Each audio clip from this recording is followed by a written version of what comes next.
Hey, girlfriend, you know who you are. You have big, big dreams. You want to write a book, stand on a TED Talk stage, be a life coach offering wisdom from your RV in Montana, a cafe in Barcelona, or a beach chair in Tulum. Your other girlfriends and your family, they don't always get your biz savvy. Why do you want to leave your JOB? Because you're a CATS, aka coach, author, thought leader, and speaker. Meet other change makers like yourself and find out how they make it happen. This is the Big Meow Podcast. Hello, cats. It's Kristen, and I'm here with Rosalinde Rosado. Hi, Rosalinde. Hi. Nice to be here. Thank you. I am so happy that you are here today. And I loved when I was doing a little bit of research about you before you came on the podcast, how you really help women find their next passion. And I really want to focus on the word next, because I don't know of a woman out there that has only one passion. Share Options. Exactly. How can we just get in that flow where we're these creative beings and we can feel that we have the permission to pursue the things that bubble up for us that are really inspiring and exciting? When people talk about passion and, it's like you said, you think it's just one thing. It really isn't one thing. I had a passion, in creative and entertainment, and that was wonderful. But I also had so many other things that were going on for me. So I did those on the side, and here I am. It's so, if you find something that might, you know, stay curious. That's really what it is. It's stay curious to that feeling you get internally, because we all have these somatic responses, that energy that we might get. Like, you might perk up when someone says something, you go, oh yeah, that might feel like something I might want to do. So really keeping in tune when things come up and feeling, where does that energy lie? And what are you going to do with that energy? So, and find those people that can help you get to that next step. And that's what I do. Absolutely. So just tell me a little bit about your business and who you work with, and just so that we can know a little bit more about you. So I work with business professionals and even C-suites in their career, leadership, and transition. So I might have people, and when we talk about transition, I've been through many transitions in my lifetime, and so it was not easy to navigate. So I found through my learning experiences, there was always something new, and I said, there.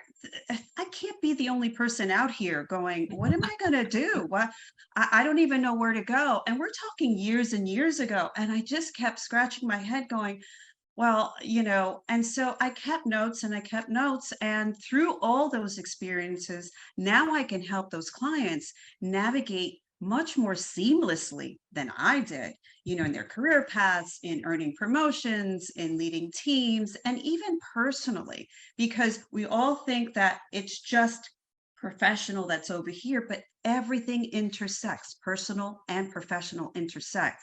So there are so many variables that we all have to look at. And I call them variables because, these are things that we really don't know, but we have to make decisions based on those things that we don't know. Absolutely.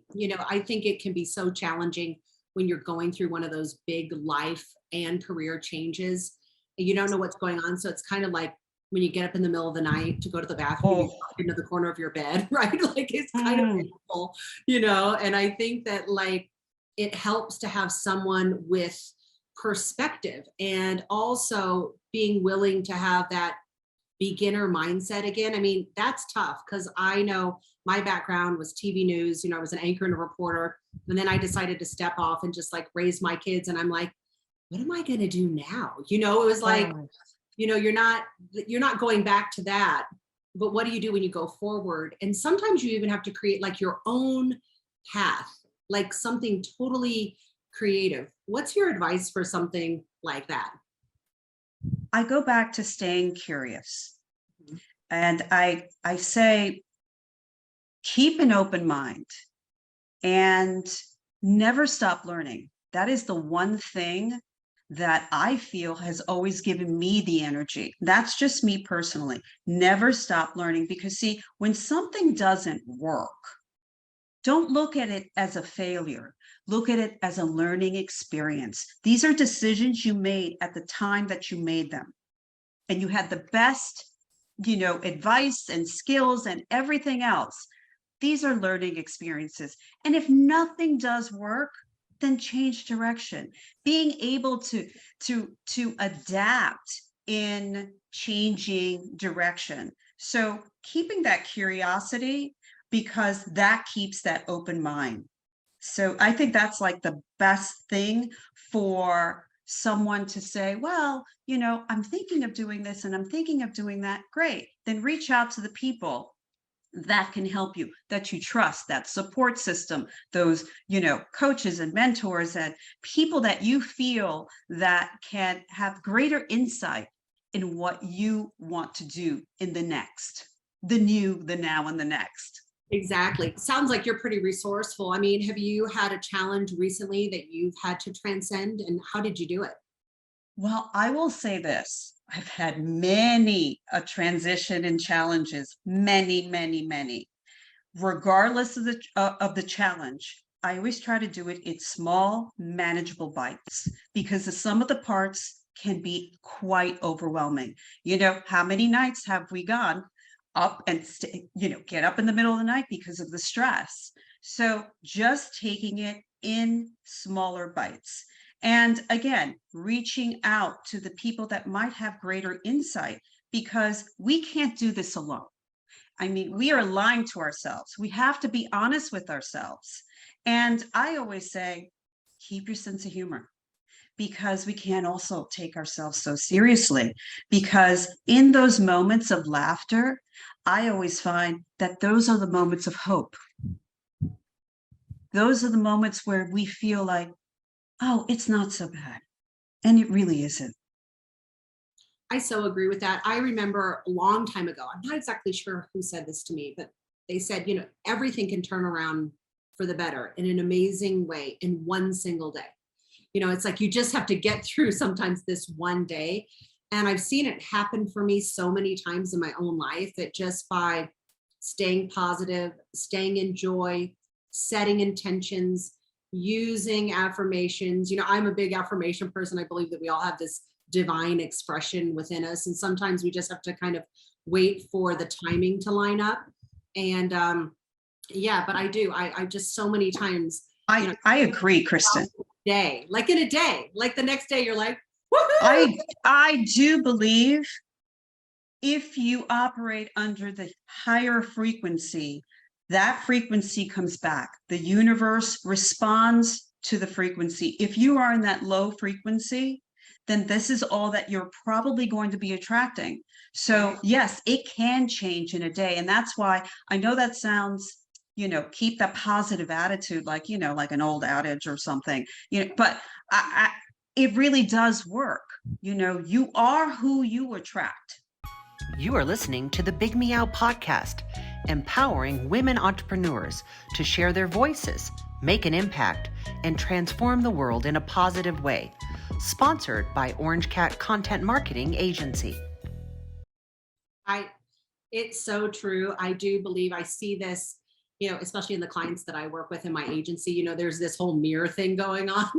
Like, I'm giving them the coaching advice. I'm like, gosh, I better pay attention. I'm coaching myself today, and right? I get that all of us, especially women today, women have powerful voices. We have a lot of like common sense, real world experience.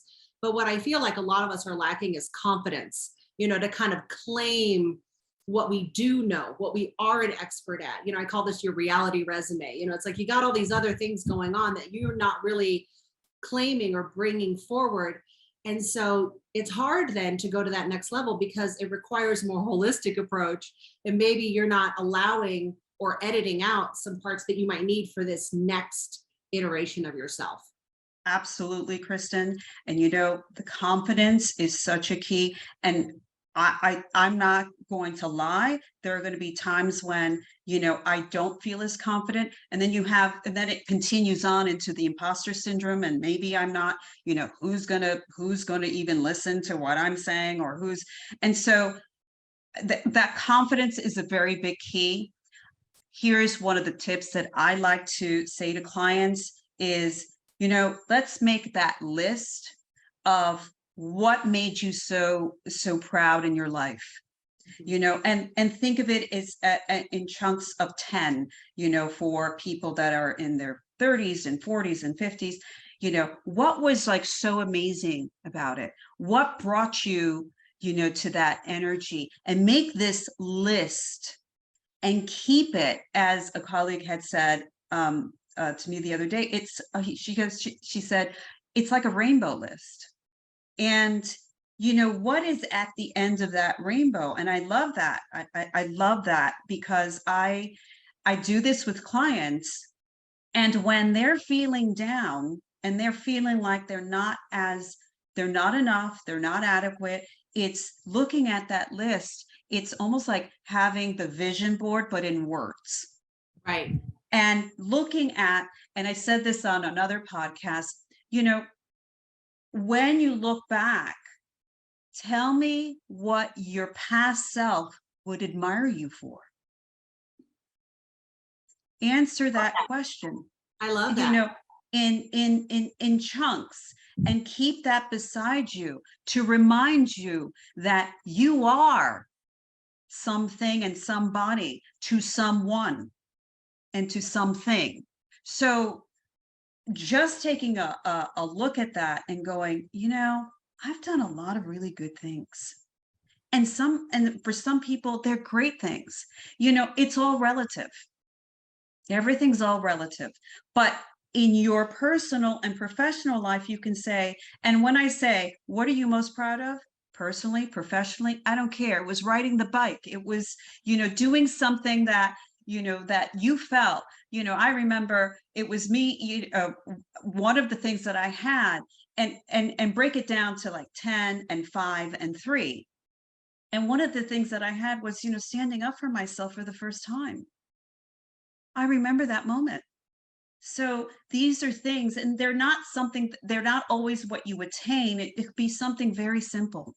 Right. Finding your voice. Finding your voice. That's correct, Kristen.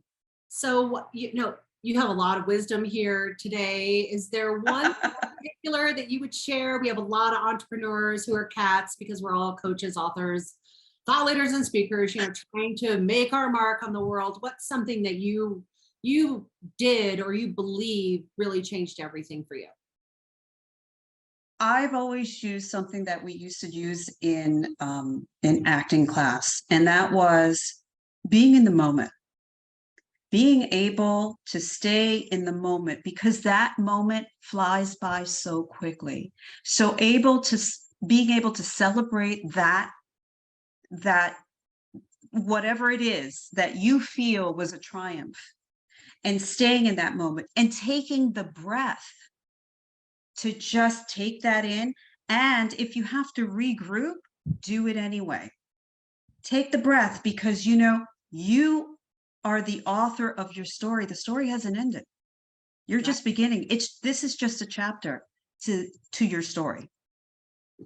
I love that. And I do think that we are always evolving, Rosalind. Absolutely. It's like I look back over my life and like thinking about the whole rainbow thing, all these different chapters. And I have 4 children. My youngest is an actor as well. And I'm like, they're all out of the house. And I've been really recently thinking, what's next? Like, what do I want to keep bringing forward? What do I want to kind of leave behind? What still inspires me? What do I want to circle back to?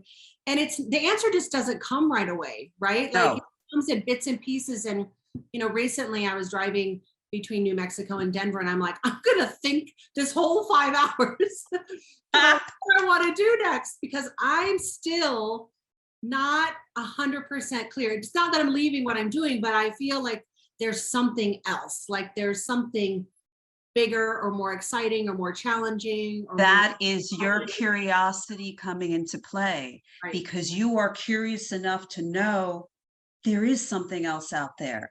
And, if we have to, again, redirect, regroup, whatever it is, however long it takes you, that is your response. That's your somatic response to there's something new. Right. And one more great thing you brought up is eliminating what doesn't no longer serve you, leaving it behind. Because if it didn't work then, honey, it's not going to work now. And we outgrow things too, right? I mean, like my younger self liked different things than myself right now. Like, so there's things that I've either outgrown. I mean, it's like your closet, right? If you never got rid of any clothes, it'd be like spilling out in every room of your house. But yeah, I love that so much. So what's next for you?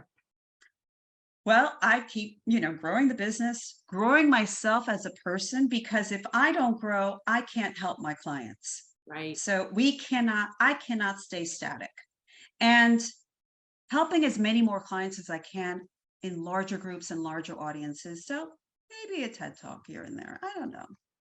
I see it. No. I see it. I have lots of people I've worked with who've done TED Talks. I can See? feel it for you. Yeah. Ooh, I love that feeling. Yes, absolutely. So where can we find you? We can always find me on LinkedIn, message me, or you can just send me a direct email at rosalinyourlaunchpad.com. I love it. Rosalind, thanks so much for being with me today on Cats. And next time, bring your ears. I know, I want to. Oh my God, thank you. Are you looking for authentic connections, business mentorship, and a supportive community? Join Cats Network. Thank you for listening to the Big Meow podcast. Please subscribe, give us a 5-star review, and share this episode with your community.